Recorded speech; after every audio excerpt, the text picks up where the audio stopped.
Ikinasa na rin sa Fukushima ang evacuation ng mga nasa loob ng 20-kilometer radius ng planta. Para sa mga Pilipinong naroon, rekomendasyon ng DOST. Hindi. We'll not recommend any evacuation, especially at this point. At this point in time, we are not recommending. And I don't think it will be recommended eventually. Para sa unang balita, Cedric Castillo reporting. Ilang Pilipino mula sa Japan nagkwento ng kanilang karanasan sa nangyaring malakas na lindol. Sa kabila ng kanilang sinapit, babalik pa rin daw sila sa Japan. Naritong report ni Victoria Tulad. Matinding trauma raw ang iniinda ngayon ni Herminia Nikishima matapos maranasan ng malakas na lindol sa Japan. Nakauwi ng bansa si Herminia kaninang madaling araw pero agad din daw babalik dahil nasa Japan ang kanyang pamilya. Grabe. Hanggang ngayon nga parang parang nanginginig pa rin ako. Pasado hating gabi rin nang nakabalik ng Pilipinas si Noel Perez mula Osaka, Japan. Ang kanyang pamilya nakakahinga na raw ngayon ng maluwag. Bagaman natakot, mas nangingibabaw raw kay Noel ang awa para sa mga grabeng naapektuhan ng kalamidad. O siyempre nakakaawa pag nakita mo talaga yung sa news doon. Yung actual na rescue nila tsaka yung ano nila, makikita mo talaga. Yung para sa undoy, ganun. Pero mas grabe. Kung si Noel sa susunod na taon pababalik ng Japan para sa kanyang taunang bakasyon, ang kanyang mga magulang, kailangan daw umalis sa susunod na linggo para kamustahin ang anak na doon na nakatira. Siyempre, may trauma din kami dahil sa nakita natin yung nangyari. Pero okay naman kasi yung anak ko nga galing doon. Maging si Kajiwara Lainey, babalik daw ng Japan matapos magbakasyon sa Pilipinas kasama ang asawa at anak.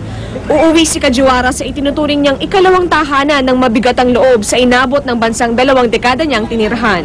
Natatakot kami dahil kung paano yung naiwanan namin bahay. Swerte pa rin kami. Bakit nangyari yon nang papunta namin dito? Andito na kami, saka nangyari yun sa namin yun. Parang inano namin na siniswerte pa rin kami. Simula Sabado na umaga, unti-unti nang nagbalik sa normal ang mga biyahe mula at patungong Japan. Bagaman delayed ang mga flight ayon sa pamunuan ng NAIA, ligtas naman ang mga ito.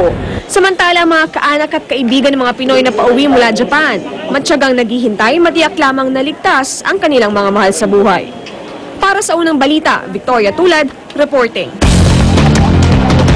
Kaugnay ng banta ng radiation leak.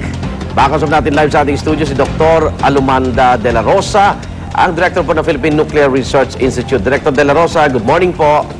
Good morning. Opo, yung mga nangangamba po na una-una, posible bang umabot sa Pilipinas yung radiation leak po dyan sa Fukushima, Japan? At the moment, dahil yung wind direction ngayon ay papuntang east, opo. So, hindi pa aabot sa atin. Yung posibilidad, malaking hindi umabot. Dahil kontra ho yung hangin, palayo po ng Pilipinas, bali ho. Yan, tama yon. Okay. At gaano ho ba kapanganib ang isang radiation leak, Dr. De La Rosa? Depende doon sa concentration na malalanghap ng isang tao. Opo. And pero sa ngayong panahon na ito, hindi naman ho nakakarating pa sa atin. Yung nuclear plant ba sa Japan, patuloy po ang koordinasyon doon dito sa Pilipinas? May natatanggap ba tayong mga mga report nila? Oras-oras po doon? Ang amin hong connection is with the International Atomic Energy Agency. Opo. At meron kaming advisory sa Incident and Emergency Center ng IAEA. Ano ho ang latest na tinanggap niyong report doon, Doktora? Ito yung meltdown. Meron ding explosion, hydrogen explosion. Opo. Doon sa ikalawang nuclear power plant. Pero we expected this na dahil parang pareho din ng situation doon sa nauna. Okay.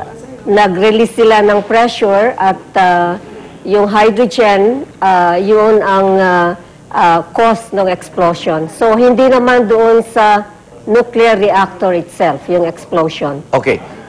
Dok, sakali hong mag-iba yung hangin, no? Ayoko naman maging alarmist po rito, pero handa ho ba ang gobyerno sa ganitong mga tipo ng maaring magdulot ng epekto sa atin itong radiation leak na ito? Ang aming ulat from Pag-asa ay yung wind direction will be to the east Okay. hanggang May. At Okay. yaan ay magandang balita sa atin. But just the same, the PNRI is